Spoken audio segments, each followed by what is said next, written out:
नाले सफाई श्रेयवादात अडकली. मिरज ओढ्याच्या सफाईसाठी जनसुराज्य पक्षाचा इशारा. पावसाळा तोंडावर आला असतानाही मिरज शहरातील प्रमुख मिरज ओढ्याची नालेसफाई अद्याप रखडल्याने नागरिकांमध्ये नाराजी व्यक्त होत आहे. सांगली मिरज कुपवाड महापालिकेच्या प्रभाग समिती क्रमांक 4 अंतर्गत वॉर्ड क्रमांक 5 मधील हा ओढा संपूर्ण मिरज शहरातील ड्रेनेज व मैला पाणी वाहून नेण्याचे महत्त्वाचे काम करतो.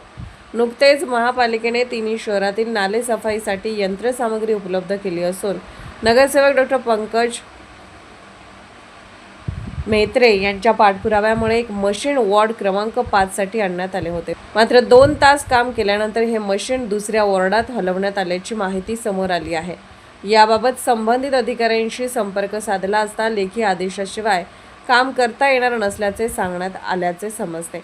मिरज ओढ्यावरील सफाईचे काम तातडीने पुन्हा सुरू न झाल्यास ओढ्यातील घाण पाणी मिरज विभागीय कार्यालयात टाकून आंदोलन करण्यात येईल असा इशारा जनसुराज्य पक्ष अल्पसंख्याक सेलचे मिरज शहराध्यक्ष सादिक पठाण यांनी दिला आहे.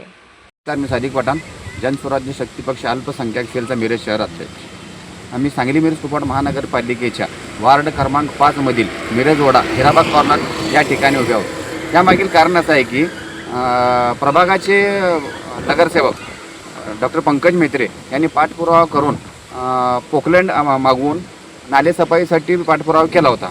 परंतु पोकलँडने 2 तास काम करून सदर पोकलँड वार्ड क्रमांक 3 मध्ये महानगरपालिकेने घेऊन गेले आहे. त्यामागील कारण विचारले असता कुठल्या तर एका माणसाने त्यांच्यावर दबाव टाकून आम्हाला विचारात न घेता आमची संमती न घेता तुम्ही परस्पर काम केल्याबद्दल दमदाटी करून सदर पोकलँड 3 नंबर वार्डात घेऊन गेले. पूर्ण मिरज शहराचा निचरा होऊन पाणी मिरज ओढ्यात येतो. प्रथमदर्शनी हा ओढा स्वच्छ होणे गरजेचे असतेपैकी फक्त श्रेयवादासाठी सदर काम बंद करून आपला नाव मोठे करण्याचं एक षडयंत्र प्रभागात सुरू आहे. तरी उद्याच्या उद्या सदर पोकलँड आणून सदर नाला स्वच्छ करण्यात नाही आला तर ह्या नाल्यातील पाणी महानगरपालिका विभागीय कार्यालय मिरज येथे आम्ही सर्व कार्यकर्ते आणून टाकणार आहोत. कृपया याची नोंद घ्यावी.